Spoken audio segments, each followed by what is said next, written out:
ታዋቂው ጸሐፊና የስነ ልቦና ሊቅ ሮበርት ግሪን በዓለም ዙሪያ በሚሊዮኖች በሚቆጠሩ ሰዎች ዘንድ እጅግ ተወዳጅ በሆነው ዘ 48 ላውስ ኦፍ ፓወር በተሰኘው ታላቅ መጽሐፉ ላይ ሕግ ቁጥር 4ን እንዲህ በማለት ያስቀምጠዋል። ምንጊዜም ቢሆን ከሚያስፈልገው በላይ ትንሽ ተናገሩ፣ ኦር ኦልዌይስ ሴይ ለስ ዳን ነሰሰሪ ይለናል። ንግግርን ባበዛችሁና ራሳችሁን ባጋለጣችሁ ቁጥር ተራና በቀላሉ የምትገመቱ ሰዎች ትሆናላችሁ። ነገር ግን ዝምታን ስትመርጡና ራሳችሁን ስትቆጣጠሩ ሰዎች እናንተን መገመት ያቅታቸዋል። በዚህም እጅግ አደገኛና ማራኪ ወይንም ካሪዝማቲክ ትሆናላችሁ። ይህ ሕግም አንድን ትልቅ የዘመናችንን ስህተት ፍንትው አድርጎ ያሳየናል። ዛሬ ሁላችንም የምንኖረው ሁሉም ሰው ስለ ሕይወቱ፣ ስለሚበላው፣ ስለሚጠጣውና ስለሚስጥሩ በማህበራዊ ሚዲያ ላይ በሚዘረግፍበት ጩኸት በበዛበት ዓለም ውስጥ ነው። በዚህ ዘመን ሁሉም ሰው ክፍት መጽሐፍ ሆኗል። ነገር ግን ሁሉም ሰው በሚጮህበት ዓለም ውስጥ እውነተኛ ኃይልና ትኩረት ያለው ዝምታን መርጦ በሚስጥር በሚሰራ ሰው እጅ ነው። ሚስጥራዊ መሆን ማለት በጨለማ ክፍል ውስጥ መደበቅ ወይንም ሰውን መጥላት ማለት አይደለም። ሚስጥራዊ መሆን ማለት የገዛ አእምሮንና ስሜትን 100% መቆጣጠር፣ ትልልቅ ህልሞችን ከሰው ዓይን ማራቅና ከንቱ በሆነ ወሬ ጉልበትን ከማባከን ይልቅ በተግባር ማውራት ማለት ነው። ዛሬ ብዙዎቻችን የጀመርነው ስራ የሚጨናገፈው፣ ክብራችን የሚቀንሰውና እድላችን የሚበላሸው ጊዜው ሳይደርስ በማውራታችንና ራሳችንን ለሁሉም ሰው ክፍት በማድረጋችን ነው። ነገር ግን ዛሬ ሁላችንም አብረን ይህንን ልማድ ከህይወታችን እናስወግዳለን። ዛሬ የምንማረው እንዴት አፋችንንና ስሜታችንን በመቆጣጠር በማይታይ ስነ ልቦናዊ ኃይል ሰዎች እንዲያከብሩን እንደምናደርግና ትኩረታችንን ሰብስበን እንዴት ሚስጥራዊና ስኬታማ ሰዎች መሆን እንደምንችል ነው። እንኳን ወደ ሳጥን ዩቲዩብ ቻናል በደህና መጣችሁ። ይህ ሳጥን ነው፣ ከሳጥኑ ውጭ ሆነን የምናስብበትና የምንመክርበት መድረክ። በዚህ ቻናል ህይወትን የሚቀይሩ ጉዳዮችን እንማማራለን። ለቻናላችን አዲስ ከሆኑ የአሸናፊዎችን ቤተሰብ ለመቀላቀል ሰብስክራይብ የምትለዋን ቁልፍ ተጫኗት። ቶሎ ቶሎ እንድንገናኝ የደውል ምልክቷንም ክሊክ ማድረጉን አይዘንጉ። ይህ ቪዲዮ ህይወታችሁን የመቀየሪያ ነጥብ ወይንም ተርኒንግ ፖይንት ሊሆን ይችላልና እስከ መጨረሻው በማድመጥ በገዛ አፋችሁ ህይወታችሁን እንድታበላሹ እያደረጋችሁ ያለውን ችግር የምትቀርፉበትን 10 ኃይለኛ ጥበቦች ቅሰሙ። በተለይ 9ኛውና 10ኛው ጥበብ እጅግ ጠቃሚ ሀሳብን ይዟልና ትልቅ ቁም ነገር እንደምትወስዱበት አንጠራጠርም። ቪዲዮውን እስከ መጨረሻው በመከታተል ከስኬታችሁ ወደ ኋላ እየጎተታችሁ ያለውንና ስንፍናን እያላበሳችሁ ያለውን ችግር የምታስወግዱበትን ጥበብ ውሰዱ። እንዲሁም ቪዲዮ አቅም እንዲኖረው ላይክ በማድረግ ጀምረው ስኬቱን ለሚመኙለት ወዳጅ ሼር እያደረጉ ወደ ቁም ነገራችን እንግባ። ብዙዎቻችን ሚስጥራዊ ሰው ሲባል የማይግባባ ኮስተር የሚልና አጠራጣሪ ወይንም ሻዲ አሊያም ክሪፒ ሰው ይመስለናል። ነገር ግን የስነ ልቦና ሳይንስ የሚያስተምረን ሚስጥራዊነት እጅግ ውብና ማራኪ የሆነ የአእምሯችን ጥንካሬ መሆኑን ነው። ሚስጥራዊ ሰው ማለት ከሰዎች ጋር በፈገግታ የሚግባባ ነገር ግን በውስጥ ዓለም ውስጥ ያሉትን ማለትም የግል ህይወቱን፣ ቀጣይ እርምጃውንና ስሜቱን በቀላሉ አሳልፎ ለማንም የማይሰጥ ጠንካራና ድንበር ወይንም ባውንደሪ ያለው ሰው ነው። ለመሆኑ ሰዎች ለምንድነው ሁሉንም ነገር የሚያወሩት? ለምንድነው የውስጥ ሚስጥራቸውን ለሚያገኙት ሰው ሁሉ የሚዘረግፉት? ምክንያቱም ውስጣዊ የሆነ ባዶነት ወይንም ኢንሴኩሪቲ ስላለባቸው ነው። ብዙ ሰው በራሱ የማይተማመን በመሆኑ ሌሎች ሰዎች ማረጋገጫ ወይንም ኮንፈርሜሽን አሊያም ትኩረት እንዲሰጡት ሲል ያልያዘውን ነገር ይናገራል፣ ሚስጥሩንም ያጋልጣል። ነገር ግን ሚስጥራዊና ራሱን የገዛ ሰው ከሌሎች ሰዎች ጭብጨባና ማረጋገጫ አይፈልግም። ሚስጥራዊነት ሰዎች ስለናንተ ለማወቅ እንዲጓጉ ያደርጋል። ምክንያቱም የሰው ልጅ አእምሮ በባህሪው ያልተገለጠለትንና የተደበቀውን ነገር ለማወቅ ይጓጓልና። ዛሬ ይህንን አስገራሚ የስነ ልቦና ኃይል ራሳችንን ለማሳደግ፣ ስራችንን በጸጥታ ለመስራትና ክብራችንን ከፍ ለማድረግ እንዴት እንደምንጠቀምበት በጥልቀት እናያለን። ወዳጆቼ፣ ዛሬ አንድ መዋጥ ያለብንን መራራ እውነት ልንገራችሁ። ሁሉንም ነገር ማውራትና ራስን ከመጠን በላይ ማጋለጥ ወይንም ኦቨር ሼሪንግ በህይወታችን ላይ የሚያስከፍለን ዋጋ እጅግ ከባድ ነው። ገና ያልጀመራችሁትን የቢዝነስ እቅድ ለጓደኞቻችሁ ስትናገሩ፣ ያልገባችሁበትን የፍቅር ግንኙነት ለሁሉም ሰው ስትዘረግፉ፣ አሊያም የቤታችሁን ሚስጥር ስታወሩ ሳታውቁት ለራሳችሁ ወጥመድ እያጠመዳችሁ ነው። ይህ ድርጊት አላስፈላጊ የሆነ የሰዎችን አስተያየት፣ ምቀኝነትና አደገኛ የሆነ ጣልቃ ገብነትን ወደ ህይወታችን ይጋብዛል። ሰዎች ስለናንተ ሁሉንም ነገር ካወቁ በቀላሉ ይገምቷችኋል። በቀላሉ የገመቱትን ሰው ደግሞ ፈጽሞ አያከብሩትም። ክብራችሁም አይናችሁ እያየ እንደ ውሃ ይፈሳል። ይህን እውነት ከተረዱ ታላላቅ ሰዎች መካከል የሆሊውድ ታዋቂው ተዋናይ ኪያኑ ሪቭስ አንዱ ነው። ኪያኑ በዓለም ላይ ካሉ እጅግ ስኬታማና ባለጸጋ ተዋናያን መካከል አንዱ ቢሆንም የት እንደሚውል ምን እንደሚያስብና የግል ሕይወቱ ምን እንደሚመስል ማንም አያውቅም። በማህበራዊ ሚዲያ ላይ ራሱንም አያጋልጥም። ነገር ግን ስራው ሲወጣ ዓለምን ያናውጣል። በዚህም የተነሳ በዓለም ዙሪያ በሚሊዮኖች የሚቆጠሩ ሰዎች እጅግ ያከብሩታል፣ ይወዱታል።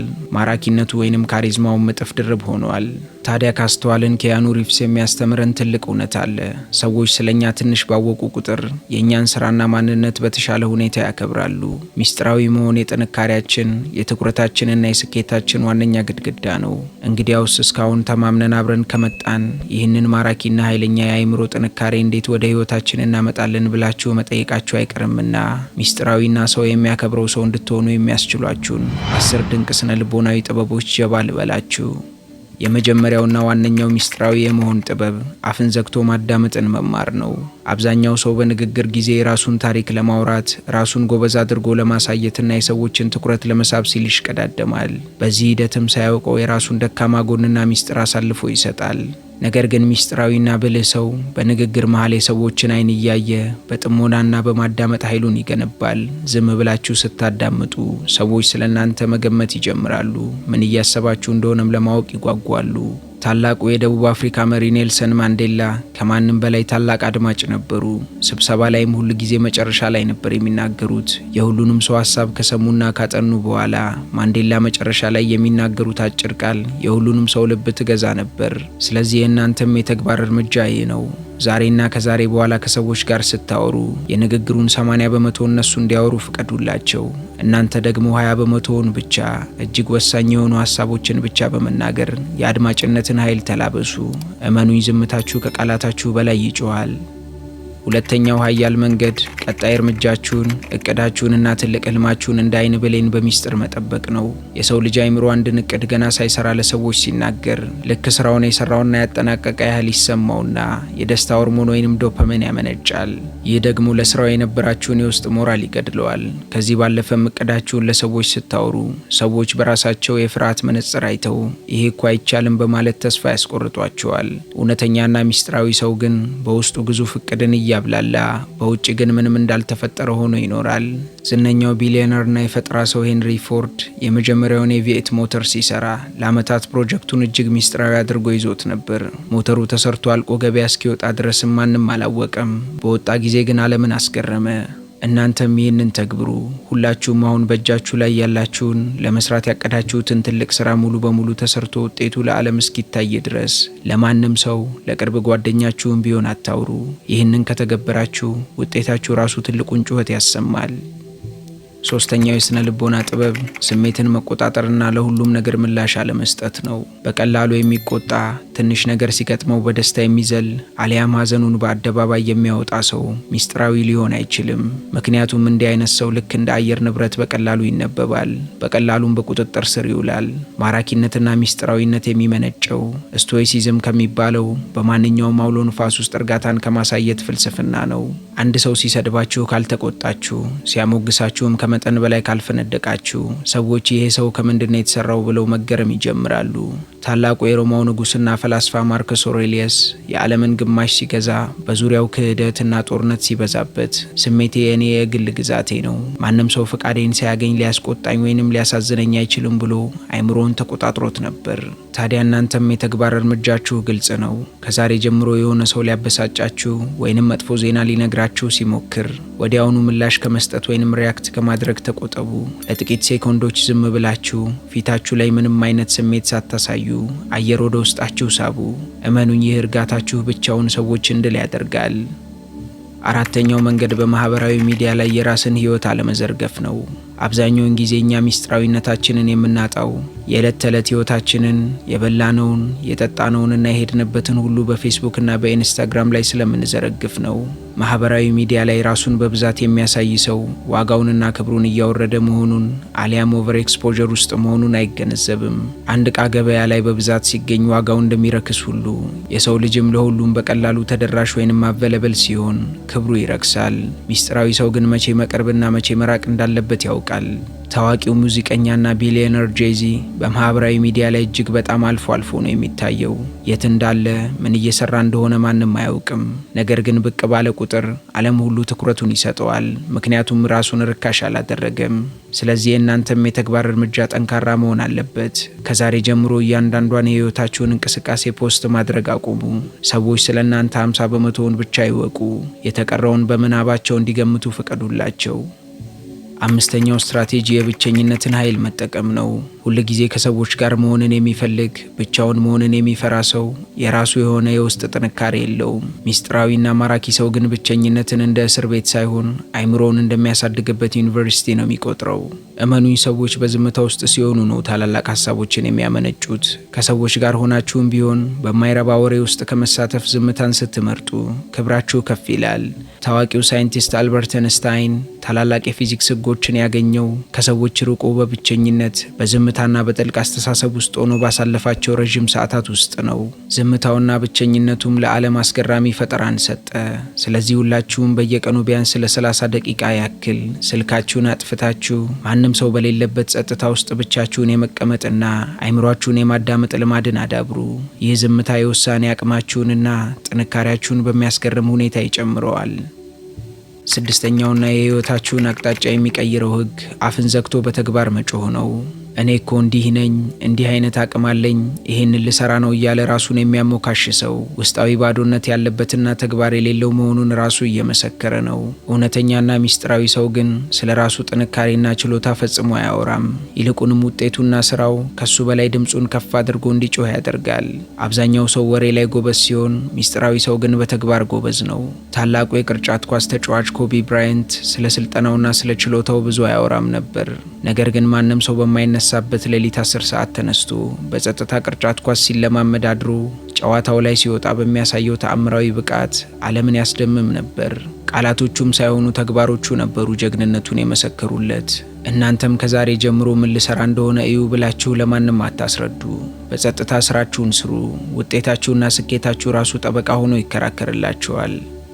ሰባተኛው ስትራቴጂ የሌሎችን ማረጋገጫና ጭብጨባ አለመፈለግ ነው። ብዙ ሰዎች ልብስ ሲገዙ፣ ፎቶ ሲነሱ ወይንም ውሳኔ ሲያሳልፉ ሰዎች ምን ይሉኛል፣ ያጨበጨቡልኛል ወይ የሚለውን የሰዎችን ማረጋገጫ ወይንም ቫሊዴሽን በከፍተኛ ሁኔታ ይፈልጋሉ። ነገር ግን የሰዎችን ማረጋገጫ የሚፈልግ ሰው የሰዎች ባሪያ ሆኗል ማለት ነው። ሚስጥራዊ ሰው ማራኪ የሚሆነው ከሌሎች አስተያየት ነፃ በመሆኑና የራሱ የሆነ የውስጥ ኮምፓስ ስላለው ነው። ሰዎች ቢወዱትም ባይወዱትም ግድ አይሰጠውም። ይህ አይነቱ ነፃነት ሰዎችን በሚያስገርም ሁኔታ ወደ እናንተ እንዲሳቡ ያደርጋቸዋል።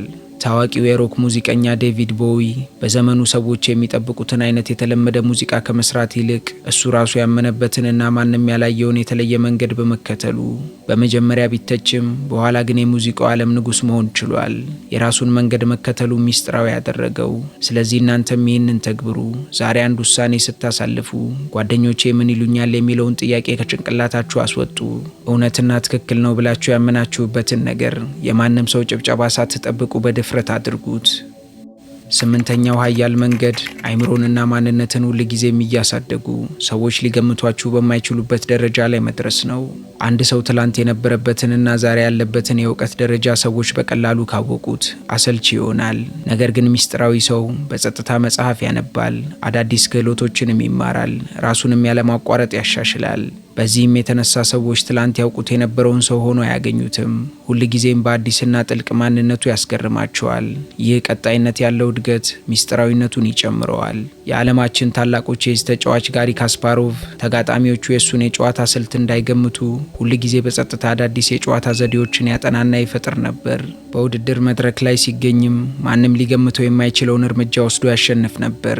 ስለዚህ የእናንተም የተግባር እርምጃ ይህ ነው። በየቀኑ በድብቅ የምታነቡት፣ የምታጠኑት ወይንም የምታዳብሩት አንድ አዲስ እውቀት ይኖራችሁ። ሰዎች እናንተን መገመት ሲያቅታቸው ከማክበር ውጪ ሌላ አማራጭ አይኖራቸውም። ዘጠነኛው ሚስጥር ወሰን ወይንም ባውንደሪ ማስቀመጥ ነው። ሰዎች ለምንወደውና ለምንጠላው ነገር ገደብና መስመር እንዳለን ካላወቁ አይደንቀንም ብለው በቀላሉ ይደፍሩናል። ሚስጥራዊና ጠንካራ ሰው ግን አይሆንም ወይንም ነው ማለትን አይፈራም። ለማይጠቅም ስብሰባ፣ ለማያስፈልግ ጥያቄና የሰውን ሕይወት ለሚያማ ወሬ ግልጽ የሆነ ድንበር አለው። ይህ ድንበር ለሰዎች ይህ ሰው የራሱን ጊዜና ክብር አሳልፎ የማይሰጥ ኃይለኛ ሰው ነው የሚል ትልቅ መልእክትን ያስተላልፋል። አፕልን የመሰረተው ስቲቭ ጆብስ የፈጠራ ስራውን እየሰራ እያለ ማንም ሰው ያለ ቀጠሮ ቢሮ ገብቶ እንዲረብሸው አይፈቅድም ነበር። ለስራውና ለጊዜው ያለው ጥብቅ ድንበር ሰዎች እሱን እንደ ታላቅ ሰው እንዲያዩትና እንዲፈሩትም አድርጎ ነበር። ስለዚህ እናንተም አሁኑኑ ይህንን ተግብሩ። ዛሬ እናንተ ማድረግ ለማትፈልጉትና ጊዜያችሁን ለሚያቃጥል አንድ ጥያቄ ያለምንም ማመካኛና ይቅርታ አይሆንም ብላችሁ በጽናት መልሱ። የራሳችሁን ጊዜ ስታከብሩ ዓለምም እናንተን ያከብራል። አስረኛውና የመጨረሻው ሚስጥራዊ የመሆን ትልቁ ሚስጥር በህይወት ዓላማ ላይ በጥልቀት ማተኮር ነው። አንድ ሰው የራሱ የሆነ ትልቅ ርዕይና ዓላማ ሲኖረው የሌሎች ሰዎች ወሬ፣ የሰፈር ሀሜትና ትንንሽ ግጭቶች ትኩረቱን አይስቡትም። እሱ ወደፊት በሚጓዝበት የራሱ ዓለም ውስጥ ስለሚሆን ለተራው ሰው ሚስጥራዊ፣ ጠንካራና የተለየ ሆኖ ይታያል። እናንተም ይህንን ካደረጋችሁ ትልቁ ዓላማችሁ ራሱ ከሰዎች ጫጫታ ነጥሏችሁ በራሳችሁ እንድትዋጡ ያደርጋችኋል። ታዋቂዋ የፊዚክስ ሊቅ ማሪ ኩሪ የራዲዮ አክቲቭ ንጥረ ነገሮችን ስታጠና ስለ ውጫዊ ዓለም ወሬ፣ ስለ ልብስ ፋሽን ወይንም ሰዎች ስለሷ ስለሚሉት ነገር ፈጽሞ ግድ አይሰጣትም ነበር። በቤተ ሙከራዋ ውስጥ ሆና ባደረገችው ጥልቅ ትኩረት የኖቤል ሽልማትን በማግኘትም ታሪክ ሰርታለች። ዓላማዋም ሚስጥራዊና ታላቅ አደረጋት። ስለዚህ እናንተም የሰዎችን ሕይወት ከመከተል ከማማትና ትኩረታችሁን ከመበተን ወጥታችሁ ዛሬውኑ ሙሉ ጉልበታችሁን ወደ ሕይወታችሁ ትልቁ ርዕይ ብቻ መልሱ። የራሱን መንገድ አተኩሮ የሚጓዝ ሰው ምንጊዜም የዓለም ትኩረት ማዕከል ነው። ውድ ቤተሰቦቼና ይህንን ቪዲዮ የምትከታተሉ ጀግኖች በሙሉ ዛሬ ሚስጥራዊ ሰው የመሆን ጥበብ ምን እንደሆነና እንዴት የራሳችንን ስሜት ተቆጣጥረን ሰዎችን በተግባር ማሸነፍ እንደምንችል በ10 ጠንካራ ሳይንሳዊና ስነ ልቦናዊ መንገዶች እጅግ በጥልቀት ተምረናል። ማዳመጥን ማብዛት፣ እቅድን በሚስጥር መያዝ፣ ስሜትን መቆጣጠርና በማህበራዊ ሚዲያ ላይ ራስን ከመጠን በላይ አለማጋለጥን ተመልክተናል። ልክ አሁን ይህንን ቪዲዮ እያያችሁ ከዛሬ ጀምሮ የገዛ አፋችሁና ስሜታችሁን ለመቆጣጠር ታላቅ ውሳኔ ያሳልፉ። ዛሬ አሁን በዚህ ሰከንድ ፌስቡክ ወይንም ቲክቶክ ላይ ልትለቁት ወይንም ፖስት ልታደርጉት የነበረውን ያንን ትርጉም የለሽ የግል ህይወታችሁን የሚያሳይ ፎቶ አሊያም ጽሑፍ አሁኑኑ ሰርዙት። ዛሬ ለጓደኞቻችሁ ልትነግሩት ያሰባችሁትን ያንን ገና ያልተጀመረ ትልቅ የቢዝነስ እቅድ ዋጡት። አትናገሩት። ከቃላት ይልቅ በተግባር ብቻ ተናገሩ። ታላቁ ሮበርት ግሪን እንዳለው ሰዎች ሊገምቷችሁ በማይችሉበት ጊዜ ሁልጊዜም እንደ ታላቅ ሰው ያዩአችኋል። አፋችሁን ዝጉ፣ ስራችሁን አብዙ፣ ስሜታችሁንም ተቆጣጠሩ፣ ውጤታችሁንም አሳድጉ። ሚስጥራዊ መሆን ማለት ሌሎችን መጥላት ሳይሆን የራስን ህይወትና ዓላማ አጥብቆ መውደድ ማለት ነው። ይህ ትምህርት ለእናንተ ጠቃሚ ሆኖ ካገኛችሁት ለሌሎችም እንዲደርስ ቪዲዮውን ላይክና ሼር ማድረጋችሁን አትርሱ። እንዲህ አይነት ጥልቅና አስተማሪ የሆኑ የህይወት ክህሎትና ስነ ልቦናዊ ቪዲዮዎችን በየጊዜው ለማግኘት ቻናላችንን ሰብስክራይብ ያድርጉ። ከዛሬው ቪዲዮ ውስጥ የትኛው ነጥብ የበለጠ ልባችሁን እንደነካውና ከዛሬ ጀምሮ ተግባር ላይ እንደምታውሉት ከታች ባለው የኮመንት ሳጥን ውስጥ ጻፉልኝ። እኔም እያንዳንዷን ኮመንት አነባለሁ። ስኬታችሁን እየገደሉ ስላሉ 7 የአመለካከት በሽታዎች ለማወቅ ከወደዳችሁ ደግሞ ስክሪኑ ላይ የማስቀምጥላችሁን ቪዲዮ ተጋበዙልኝ። በሚቀጥለው ቪዲዮ እስከምንገናኝ ሰላም ለነፍሳችሁ፣ ጥበብ ለአእምሯችሁ ይሁን። እስከ ቀጣይ ቸር ያቆየን።